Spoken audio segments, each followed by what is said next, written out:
trying to spend some time this fall talking about some of the outgrowth of the capital campaign, the work that we've been doing, and focusing on the mission projects, outreach projects in particular. That's where these ladies come in. We're here this morning to talk a little bit about the counseling center that we opened. And so we have conceived of the morning in 3 sections. Mine is going to be the very shortest because I want you to hear every word that these folks have to share today. But I want to tell you a little bit about what the project team who has been working on the counseling center what the process has been, what the history of the project has been, so you get a better sense for that. If you came and looked through the space in the fresco lobby where Sheba and Andrea are going to be practicing and have started practicing, you could pick up a trifold there that includes some of the background that I'm about to tell you. But just for the sake of repetition, just to ground us in it, I came on staff in the fall of 2019. The capital campaign had already been sort of envisioned and put together. And as a part of that, 25% of every dollar raised was set aside for outreach, which is a pretty big percentage in capital campaigns. Now I'm looking at Barb just to nod and say, yes, you're right about that. That money was split in sort of 3 different ways. 200,000 went to global mission, 50,000 each to our global mission partners. So global mission was baked into the capital campaign. Part of that money went to the project that is ongoing right now, which is the diversification and expansion of our child development center. And part of that money went to the opening of a counseling center in Uptown Charlotte. When I got here, there was an identified partner. There was a plan to rent space for a short amount of time, 2 or 3 years, as those practitioners built up their book, so to speak. See, I've got therapy language. Built up Uptown Charlotte, after which we weren't really sure where this center was going to go. And so it was kind of an exciting and interesting thing to jump into and try to figure out together. Then 2020 happened, which means that COVID happened, which means that we put, I know that comes as a huge shock to all of us. Yeah. That put a pause on our project, which the project team lamented, because we are all very passionate about mental health care and tending our mental health. And so that was on hold for just about a year. It actually ended up, there was a silver lining to that, which is it gave us time to get some additional clarity about the missional nature of what we were trying to do. And so when we started meeting again in 2021, we've been at this a long time, y'all. We were clear about a couple of things. One, we wanted to be true to that original mission, which is to provide access to mental health care in Uptown Charlotte, within the 277 Beltline, where there is a dearth of mental health resources.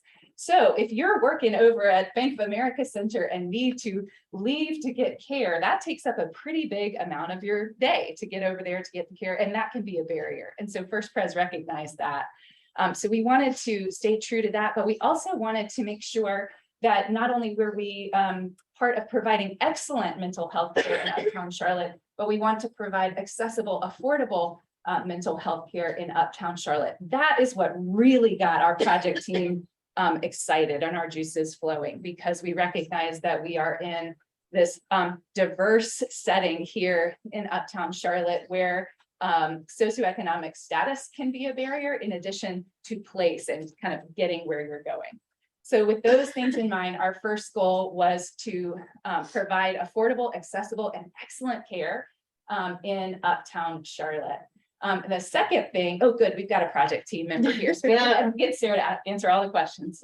The second thing is that COVID highlighted what was already true, and it also deepened and expanded it, which is that each one of us are touched by mental health concerns. We all have mental health. And so I learned that from Julia. We all have mental health that we need to tend. And so all of a sudden, the national conversation opened up around mental health. So the original capital campaign was taking a look at that socioeconomic mobility report that came out in 2015-16, and it named access to mental health care as one of the 10 things that contribute to the ability to move up and down. So that's why it originally got in there. But all of a sudden, in the midst of the pandemic, like I'm realizing, oh, I probably ought to tend my mental health. And I'm having conversations all week long with people in our congregation and beyond who are coming to that same kind of revelation. And so our second goal as a project team was to find a partner that could help our community have better conversations, destigmatizing conversations around mental health, to get a little bit of education around what that really means. We're all at different levels of kind of understanding what it means to tend mind, heart, body, and soul, right? And so so that was our second goal. One, to provide the care. Two, to provide some education and resources. In the midst of COVID, our original partner decided they wanted to do something different. Our job had to, or our vision had changed a little bit. And so we did a request for proposal process. We talked to lots and lots of potential partners. And at the same time, Juliet's team from Sun Counseling and Wellness was providing Sunday school. Did anybody join us for the Flourishing series last? Yeah. So they were here and they did an excellent job. And so I texted her and I said, would you put in a proposal? And she did. I was also like, what's an RFP? What's I'm not a business person. I do Google it. Don't I sound like I know it's like RFP process and all that? So we went through this kind of extensive process and are so thrilled to get to work with Sun Counseling and Wellness. And so that's how the partnership kind of came to be. It was clear that we shared those two goals in common. One, a desire to provide excellent therapy in Uptown Charlotte, and therapy that's affordable based on income. And then two, to have some better conversations about mental health, mental illness, mental health practices, things like that. What you can expect, and then I'm shutting up, on that second piece is that I will be working with Juliet's team on trying to come up with some offerings every year. We have a set number of hours as part of our agreement where the practitioners from Sun Counseling and Wellness are going to be available for things like classes or retreats or just time to take up some of these topics that, I mean, this way out of my wheelhouse as a pastor, but having a clinical perspective in conversation with a theological one could be really rich ground for growth. So that's part one. Part two, I want to introduce you to Juliet, to Sheba, and to Andrea. They're going to tell you a little bit about who they are, what Sun Counseling and Wellness practice is like, what their approach to therapy is, the different modalities. See, there's another word that they use. And why this partnership means something to you and what you see about that. We're going to do that next. And then we've got a couple of questions for them planted, or you might have questions for them that we'll make time for. Yeah, So thank you. Beautiful job. So I'm Juliet, and I would love to just start with my experience of that whole process, because even just hearing her walk through it for the billionth time, because I know the story, but it's so overwhelming, and I can feel tears in the back of my eyes. It's such a big deal, and just I'm so grateful, and major kudos to y'all's church for walking the walk and really meeting this need. It's really just been beautiful to see it come to fruition. We all went out and celebrated the project team the other night, and just to hear everybody's version of how many years and what this has looked like, and for us to be able to just kind of step in and hopefully, make it happen is something really to be celebrated. So we're grateful. So I have been in private practice since 2015, but I started Sun Counseling and Wellness in 2020. So, well, really like January 2020, and then there were lots of other plans. So I expanded to meet the need during the pandemic, really. I just could not keep up with the incoming referrals, and I wanted to create something that's always been a vision of mine, but obviously that timeline got moved up. I wanted to start creating it to be able to say yes to this conversation that was becoming more and more common. This is the first time we all had gone through a collective trauma together, the very first time in all our lifetimes. And so mental health was now kind of this normalized thing. Oh, this is hard. We're struggling. We don't know, like, this is the first time we'd all been able to connect on it on a different level. So I expanded, and we have mental health clinicians, we have a dietitian, we have an integrative wellness provider who does yoga and healing touch and spiritual direction and Enneagram coaching. We have an acupuncturist. So we really try to be able to say yes to whatever comes through the door, to really be able to help treat people's mind, body, spirit, the full package. And it's just been really, really neat to see people buy into the different modalities and understand that, treating all of these components is what's going to get us to our healthiest and whole self. So I talk a lot about, the ultimate trifecta being mental health, physical health, and spiritual health. And for the most part, no one has a problem saying, I go see my doctor at least for my annual, or, I experienced an injury while I was running, so I'm going to go get an x-ray. No one really balks at that. You come to church to tend to your spiritual health, or you might meditate, you might walk a labyrinth, there are lots of things there, right? So mental health, why should that be any different? Because as Anna mentioned, we all have mental health. We equate this idea that, if we say that, it means I'm crazy, it means there's something wrong with me. And the whole spoiler alert is that no, we're all walking around with mental health. It's your emotional health, it's the way you respond to things, the way you interact with others, your value system, all of that is captured in your mental health. And so as we my personal mission has been to destigmatize the conversations around therapy in particular as one really good option to tending to your mental health, but then also just normalizing and elevating the conversation around mental health. And so about a year ago, the team, we got together to really hone in on what our values are at Sun Counseling and Wellness. And this is so cool because it accidentally happened, but we did Post-it notes with all these different value words, and then did kind of a whole workshop thing around it. And what we came up with were authenticity, compassion, creativity, education, service, and showing up. If you take the first letters of those, that it spells access. And we were like, oh my gosh, we didn't even know that was going to happen. But access in mental health care is the whole point, and the whole point of a partnership like this, where there shouldn't be barriers.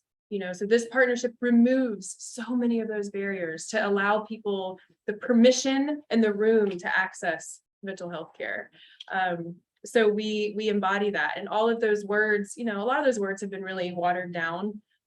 Authenticity, what does that really mean? But we really try to embody showing up and doing the work in our lives, but primarily, in this context for our clients and walking with our clients in their journeys. And we try to get creative in the way we show up. We really find it, we're passionate about educating and serving. So whether it's doing classes for different groups or news interviews or whatever, none of that's about us. It's about continuing this dialogue around mental health so it becomes just more and more normal that we're talking about it. So that's really the foundation for the practice and why it just made sense. It just made sense.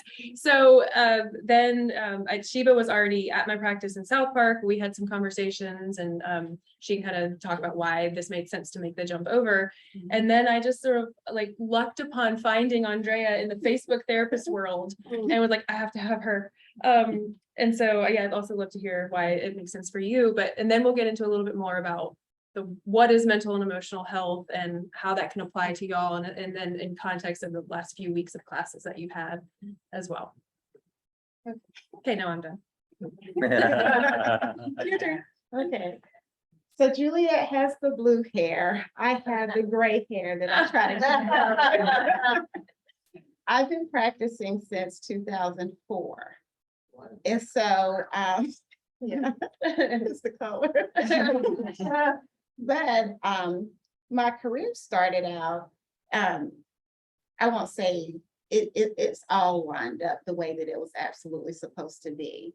I started at literally my very first job was in a juvenile detention center. My second job was as a foster care social worker. And after my mental health was challenged, I said, let me do some things differently and work in a different capacity. And it motivated me to go the clinical route to pursue graduate studies. Throughout my career, I've worked with what I call the hidden population, that population that's sometimes forgotten about, whether or not it's based on lower socioeconomic status, whether or not it's my young people in foster care, juvenile delinquents, just the community at large. I've worked with, I've gone into homes, I've gone into Title I schools, I've gone into a lot of different kind of places that, depending on zip code, you just see things that are just different. And one of the things that I did learn early in my life, either I was just truly sheltered and really blessed. But, you know, whenever you see different kind of traumas, life experiences, one of the things that I did like is I like exposure.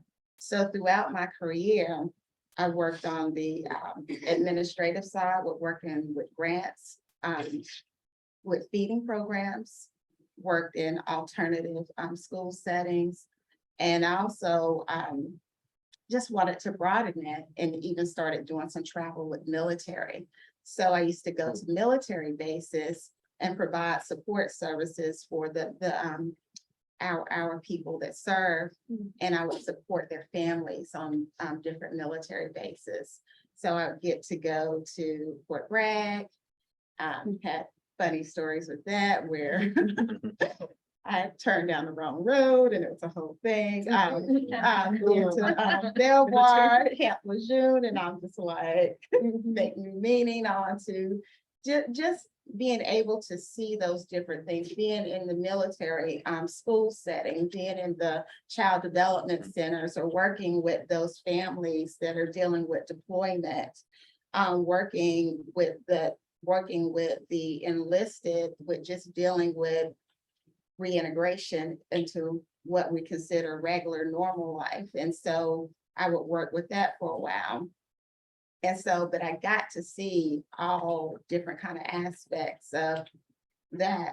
Now, one of the things that I was surprised about was access to services. One of the things that started the program that I was in, because of the stigma of mental health in the military, and because your mental health or your mental wellness could be associated with your duties. A lot of the enlisted was scared or just didn't want any kind of repercussions.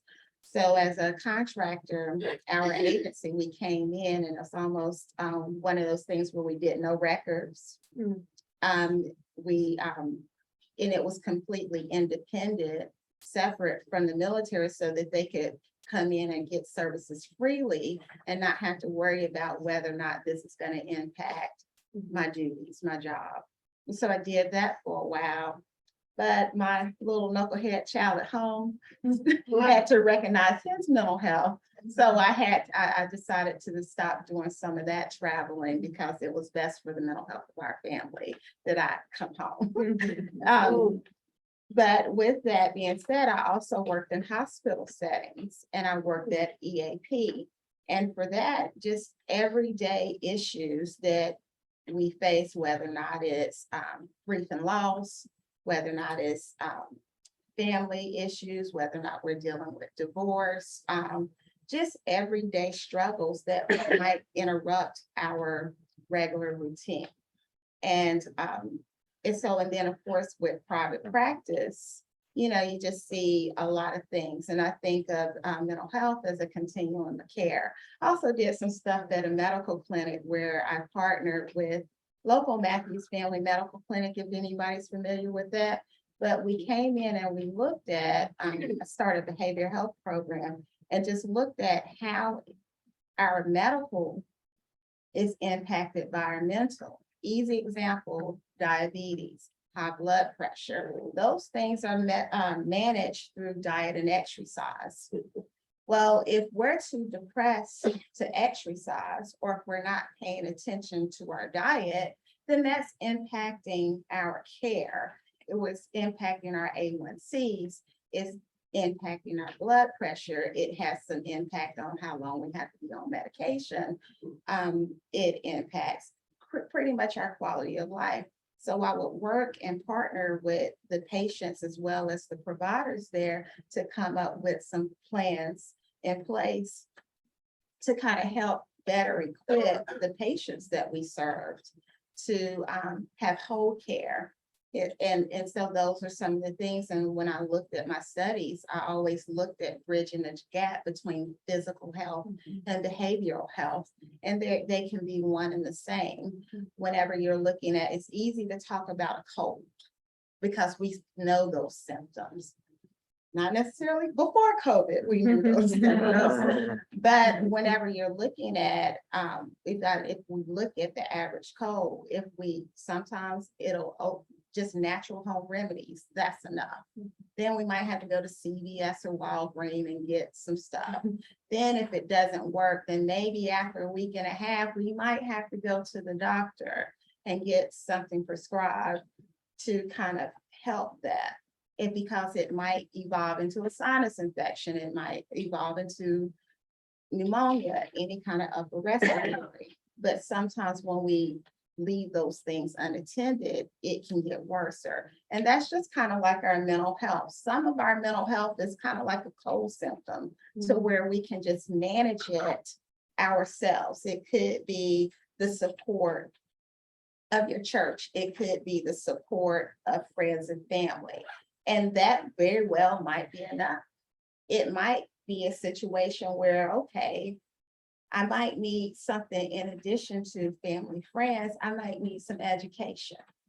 Then it might go past education. Well, maybe I need some interventions. And that's kind of where we come into play, to where we help where it's gone from maybe a regular cold to early signs of maybe sinus infection, and we need something. We have a beginning and we have an end to it, and that's the course of action. And then sometimes it's a situation where it's chronic and it's a condition that's managed throughout our lifetimes and or for an extended period of time. And that's sometimes what counseling can be. It can be from just education from a couple of sessions to maybe something that might be more extensive, to something that is just a part of our care management, and let me not fall.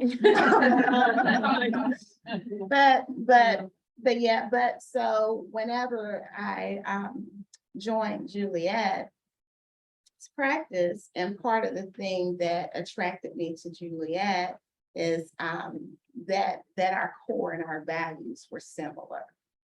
And so I remember the first time when we talked, I'm a little bit older than her, but our lives are kind of similar, even down from the education style of her kids versus my one child. But one of the things that I'm very passionate about is integrative care. And that's what we're talking about. We're not silos. We're not compartments. We are whole people. And when, as a whole person, then we need to attend to our whole health selves. And that's kind of how I deliver my services. And when I look at the whole self, and just kind of look at and partnering with whoever's in my office, and we come up with individualized plans. I'm a CBT person, cognitive behavioral therapy, where I look at how we can organize our thoughts, manage our emotions, which impacts how we act, perform, and behave and carry out in our everyday lives. So that's kind of. And what ages do you work with? I work with ages, for the most part, 8 and up. Kids are attracted to me.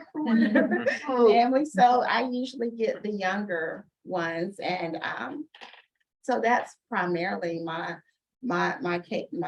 what on average see adolescents and teens. I do have young adults, but primarily just through happenstance. So maybe because it was by design, but most of the teens and younger ones kind of gravitate to practice. Yes. Thank you. Yeah. Okay, Andrea. All right. Hi, everybody. I'm so excited to be here today. My name is Andrea, like I've been introduced already. And I guess my story kind of begins like in childhood.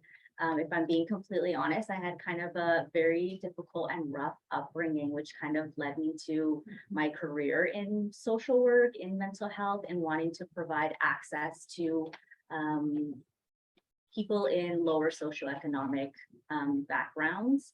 My parents were immigrants and didn't speak English. And so there were a lot of barriers in my home as a child. But what really, I always say, saved me and my siblings were the community, were a lot of the community supports that we were able to access and receive as children, as a family. Boys and Girls Club, Big Brothers, Big Sisters, the local church food banks, all of those things really helped us get to better places in our lives. And so that kind of led me into knowing I wanted to be in the community and help others. And I did a degree in social work, and then I did my MSW, my master's in social work.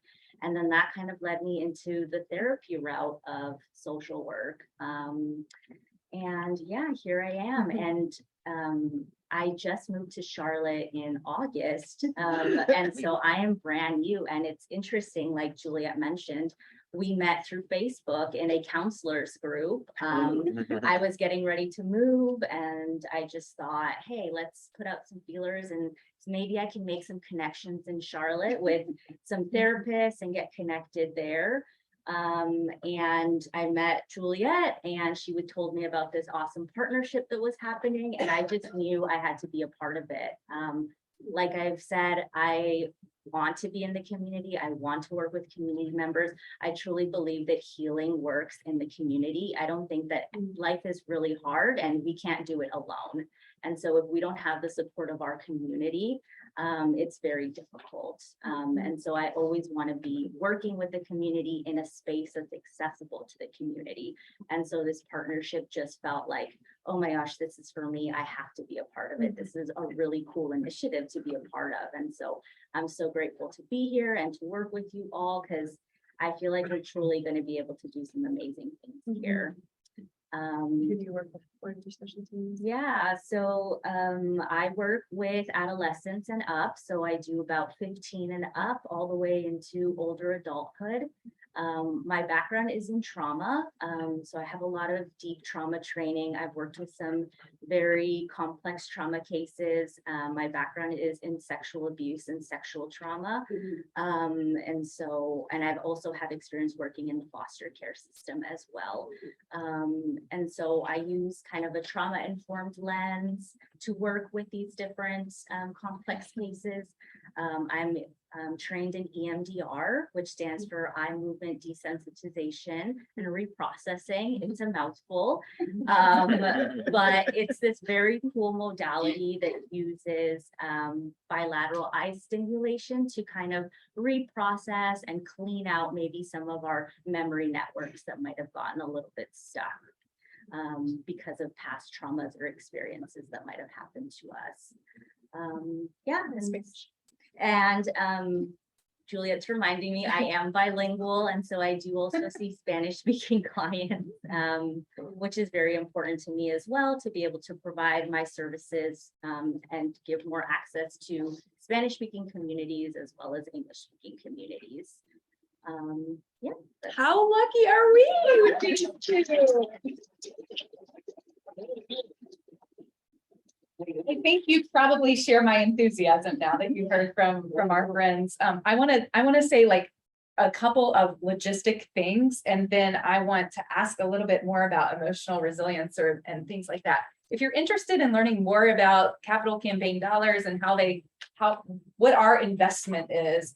We've got this trifold, it's floating around the church. All of that same copy is on our website under outreach. There's the counseling center, and you can read more about that. Oh, we've got it in the room. I can't take credit for that brilliance, but here it comes. You can learn a little bit about that, but our investment is we're providing space in the fresco lobby. I'm trying to call this the fresco lobby offices so we can shift our mentality. But 2 closets have been transformed in that space. And there is a separate entrance there to provide some confidentiality as you come to benefit from the services. So separate entrance and space, but then the money that was raised through the capital campaign is also going toward the scholarship program that we've set up to make this affordable. And so that I just wondered if you knew that. So I just wanted to point that out there. Do you have to be a member to access these services? No, this is a service that is provided to our uptown community. The scholarship dollars are for people who are seen in the uptown space. And so I just felt like I rolled across that this morning and didn't say it. We've been spending 3 weeks talking about the emotional life of Jesus. I see some of you in the room who've been part of that conversation. And so we just had a planted question about what it means to have a full range of emotions. What does emotional intelligence or emotional resilience mean to you? I guess I can start. So when we talk about emotional intelligence, I think both of these ladies kind of touched on it a little bit. But emotional intelligence is kind of the way that we interact with others, the way that we perceive others' emotions, but the way that we also understand our emotions too. Yeah, and that looks very different for everybody, right? So one person can feel and express emotions in a completely different way than another person, and that's okay. And so emotional health kind of encompasses those different aspects of the way that we feel other people's emotions, feel our own emotions, and the way that we process that. But it also includes, do we have the ability and the capacity to cope with our emotions? Do we have healthy coping skills? Do we have the ability to regulate and navigate our emotions in a healthy way as well? Yeah. I was going to say, I mean, one of the big things that I think sometimes people come to therapy wanting us to fix it, right? Like make this feeling go away. And that is not what therapy is about. I mean, life guarantees hardships. And so emotional health is about learning how to kind of appropriately respond when those things happen. And so we can't take your anxiety away, but we can shift your relationship to your anxiety. We can give you skills so that you can make room for it and navigate it and move through it more appropriately, so that you're no longer maybe intimidated or kind of suffocated by whatever the feeling might be. So, because I say that to people all the time, like I would be a billionaire if I'd figured out how to make X go away. And frankly, I don't want to. We need a full range of emotions. We would not know joy without sadness and fear. And so we do a lot of conversations about the both and how, gratitude and grief really go together, and you would not know one without the other. And so to me, that's really also what emotional intelligence is making room for all of it, even when it's hard. And it's also about having an understanding and awareness. And I always say that, we know happy, mad, sad, angry. And so whenever we come into a session or when we're dealing with our emotions, one of the things that we work on is learning how to recognize our emotions, because sometimes we mislabel our emotions. Have we ever been in a situation where, I know I've been in a situation where I kind of lashed out at my husband because I was angry at him, but I really wasn't angry. My feelings was hurt. So one of the things that we have to, whenever we're talking about emotional intelligence, is knowing how to decipher and differentiate and learn what is really our emotions. A lot of us, when we talk if we don't have a book written about mental health, we have anger management. And we hear anger management, we hear it, but what's beyond that? What's the layers? And that just goes back to, is it because somebody's embarrassed? Could it be that they're feeling insecure? Are they overcompensating? What is it? What is the true emotion? You know, and sometimes it's pain, sometimes it's hurt, but we are at a point where we don't know what to do with those. It's almost like we have this tangled ball of emotions, and it's hard to get out to where it's paralyzing us or we're lashing out. So part of emotional intelligence is about learning self-awareness and understanding about this variety of emotions that we have. And part of counseling is coming in and helping us broaden what emotions look like. No, we have a lot of kind of silly sayings and acronyms and rhyming things in therapy, and one of them is, once you name it, you can tame it. So when you can name and really identify what the true emotion is, then you get to decide what to do with it. So you kind of get more agency in your emotional life as well. Yeah, and I think, oh, go ahead, sorry. I think just to add to that, like Juliet saying, there's power in naming these emotions. And like Sheba said, mad, happy, sad are kind of the three basic emotions that I feel like the majority of people know.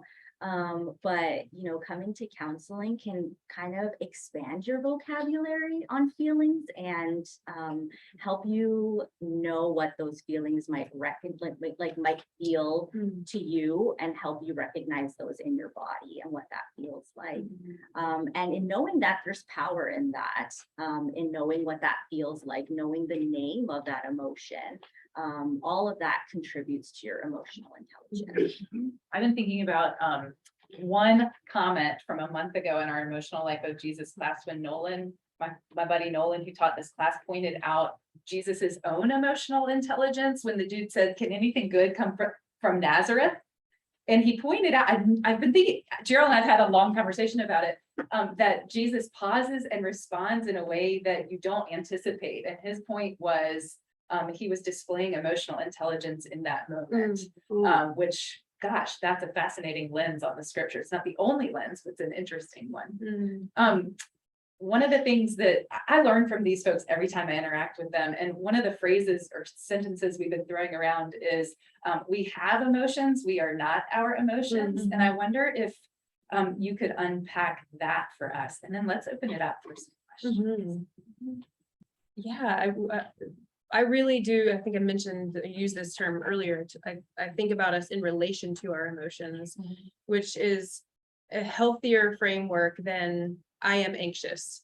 So an example that I will often use with clients, you know, if you are kind of over identifying and walking around with this framework of I am anxious, and that's your lens. When you talked about that class with the lenses, I use that all the time too. If you have this, you're looking through a lens of I am anxious all the time, you're going to filter things through that. You're owning it. You're over identifying with it, versus one step away. You know, I have anxiety.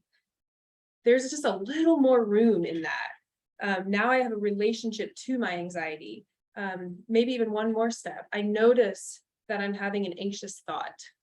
So now I have room from it, and I can decide what to do with it, really, instead of really just over identifying. So now I recognize it. I can cope with it differently. It's like when you, grief, I think kind of fits with this a lot too. It can feel like you're really just like wearing and cloaked in grief, or guilt. That's another one too, that can just feel very all encompassing. But when you can almost like objectify it and have it be outside of yourself and realize this is just something I'm experiencing, something I can observe, then there's more room to do something differently with it, and you're not over identifying. Yeah, anything? Lots of nods. Okay, I don't know if I said that well. Yeah. Okay. What questions are rolling around in your brain? I love retreats, so you mentioned a retreat, so I don't know if there's an idea of maybe a day retreat like on Saturday or something. Okay. So I'm just throwing that question. Great. out. Thank you. Great. Yes, we want to kind of get some feedback on what people are looking for. Well, like So that's like great. they did like, you know, a Saturday from just the morning or afternoon, or maybe 9 to 3, and there would be like different topics. Sure. I love that stuff. So. Awesome. Thank you. I guess with that too, we were also wondering what kinds of topics or groups are y'all looking for Are there specific mental health topics that you would like to explore more or learn more about that we can help facilitate some sort of group or conversation around? We would love feedback or opinions or anything like that. Well, I think there's still some kind of, I don't know, debriefing or whatever after COVID, right? I think there's still Yes. some repercussions and kind of how do you process that? Yes. Yes. Thank you. Yes. What else? That's awesome. Let's see, let me go Fraser and then, okay. What are some suggestions on how to empathetically and lovingly suggest stuff to somebody that their mental health has gotten to the point in the spectrum that counseling might be helpful to them? Great question. That's a really, such a good question. Yeah. So I think always whenever you have a concern, you go with it from an authentic point. And for example, if I have a concern about someone, then usually that, you know, just based on, I feel like, you know, the I statements, I feel whenever you do such and such, I'm noticing. I'm noticing some patterns. It's gotten to the point where it's interrupting everyday routines. It's interrupting patterns. And we just want to put some supports in place.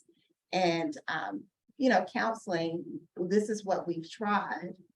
And I think let's try something a little bit different. Let's just go have a conversation. Because whatever we're doing right now, you know, it's not getting us to the point where we see some things that are a little bit different. I think because you already are so aware, how do I do this compassionately and empathetically? I have no doubt that you're going to approach the conversation that way.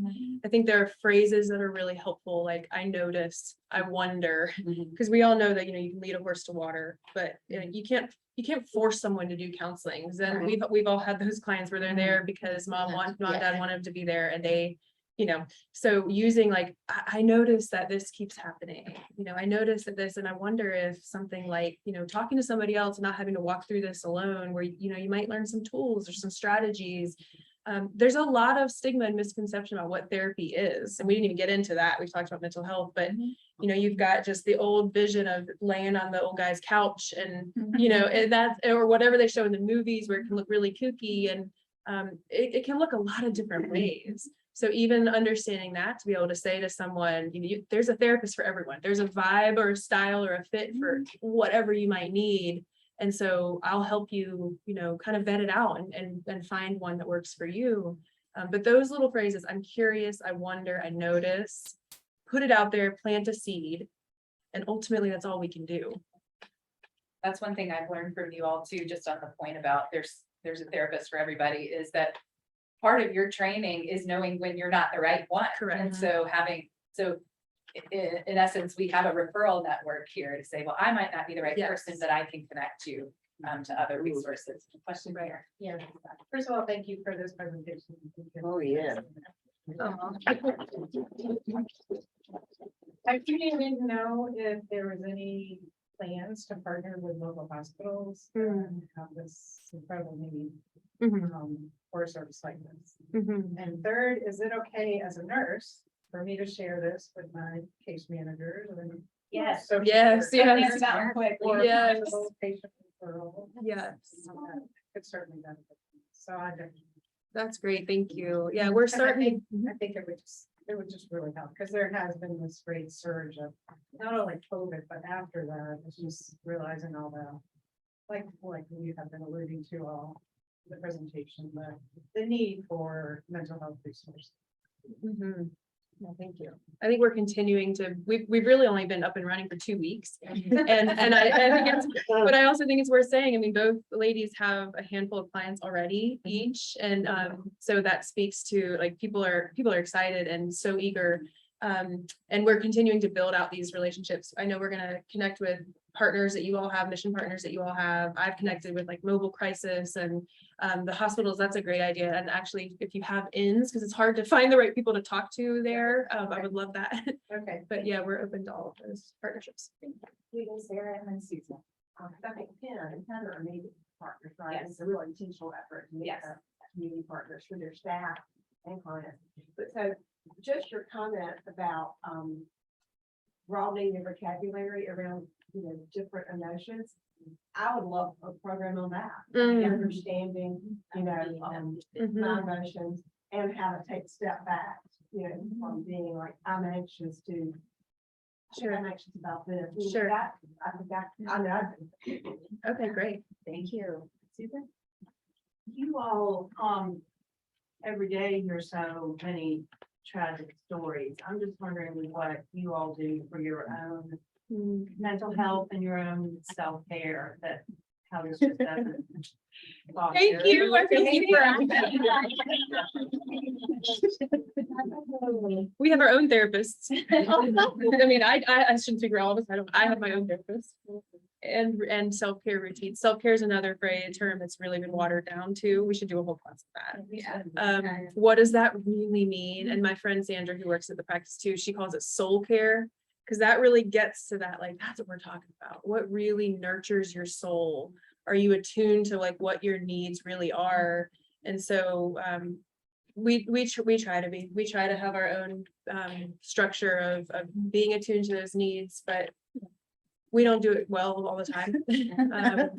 Wait, so you're human? Yes. Wow, okay, I Yes. didn't know that. And I've learned that I don't own emotions. Mhm. And so that's my emotional boundary. That's really just very important for me, that's something that I've evolved into Mhm. throughout my career, is that I don't take ownership of other folks' emotions. I help them process it. And of course, I like to travel. Yeah, let's get away. Yeah. But I do have my own, I don't have a therapist per se, but I do have a support network of therapists, and I do have a mentor, and I have a solid family support. Yeah. And I love solitude. So. Yes. Yeah, you wouldn't hear anything. Yeah, I really love this question and I appreciate it because like Anna said, we're human too, and we have mental health too, and we have to take care of it just as much, especially being in this line of work. And so for me, it's building in really strong boundaries in my professional and personal life. Like Sheba said, just knowing that I don't own these emotions, but also just clarifying my role as a therapist, that my role is not to fix somebody, but to support them and help them walk through this path that maybe they're on in that moment. And by framing it that way, it kind of helps me create a little bit of space and just have a little bit better boundaries. But with that too, it's also, doing the daily self-care things that we always talk about, right? Like getting enough sleep, like making sure I'm eating well, making sure I'm exercising. What things am I doing in my life that bring me joy? I really like reading. So am I reading a book that I enjoy, like a fantasy novel, something that's not so serious? Am I doing yoga, which helps me breathe and, relax my body? All of those things make a difference. And I can drastically feel the difference when I'm not doing those things. Let's go to Rand. My sense is there's gonna be a lot of demand for these great services. Can you talk a little bit about your capacity to take on clients for how long, and then future growth plans to add and work these great. Great question. Oh, What's, yeah. what There's only two what is a closets. full-time here? Yeah. There are only two closets. There are only two but that's the dream, right? And so we consider a full-time therapist at about 25 clients a week, 25 sessions a week. And so again, they're already up to about 5 in 2 weeks. So I have no doubt this is going to ramp right up. There's the hope that as you equip clients, they can move to less frequently, and then you bring in more, but that's always a dance we're trying to figure out, because then sometimes people will come out of the woodwork, you haven't seen them in a while and something comes up. We really haven't talked about longer term. I think we're so passionate about getting it rolling. And then I hope that's a conversation we have to have. Where can we put these people? Such a good problem to have. That would be a great problem to have. But again, You've we're thought about groups in the groups, and and then we're really connected to other providers in the community. So if it's not us, we will find somebody, but we're not gonna let this need go unmet. Let's get one more question, then I know we're coming up on time. So, I was gonna address the fact. You say people, need mental health or whatever, and they don't realize. I have a friend. And there was 3 of us real close friends. One died of kidney failure recently, but the second one lives in Virginia 4 hours away. And she read a book in high school that caused her to go off the edge. Mm. And I've been trying to support as much as I could. Down here, we talk it several times a week. Mhm. We play word jumbles on the phone, and she reads and goes out. She still drives and goes out to eat and everything, but Mhm. she's got all kind of problems that, Mhm. I can't solve. I Yep. told her to redo her house since her parents died. I said, get your hair style to suit your face and do some Yeah. things like that, but. Yep. And I see her every time I go to my brother's for Christmas, but, It can Or feel really thank you. helpless. It can feel really helpless when there's but distance or somebody's I'm a not. widow myself. I Mhm. went through a lot of grief 4 years ago, losing my husband. And I've had a stroke and stuff. Mhm. I do what I can to help her, but Yeah. I think that's a good reminder of exactly what you just said. I do what I can. And I recognize what's in my control, but I also have to recognize what's out of my control. right. And the value you're bringing to that relationship is really asking, how are you? And you mean it. And I think that's just a good reminder. It might And be a I've good thing to even end invited on her to too. come down and visit, and another one of my friends said I wouldn't do that because they thought she might have something mentally wrong and she might want to stab me with a knife or something. I don't know, Yep. whether she's schizophrenic or Sure. psychotic or what, but Sure. Well, I'm glad you're there for her. That, I know that means a lot to her. For sure. Yeah. I recognize that given the subject material, you may have a question you don't want to blast with 40 other people in the room. And Sheba and Andrea and Juliet have agreed to stay for a few minutes and visit with you all. And so they're going to do that. And then we've got worship at 11. So I'm just keeping track of time, but please join me in thanking.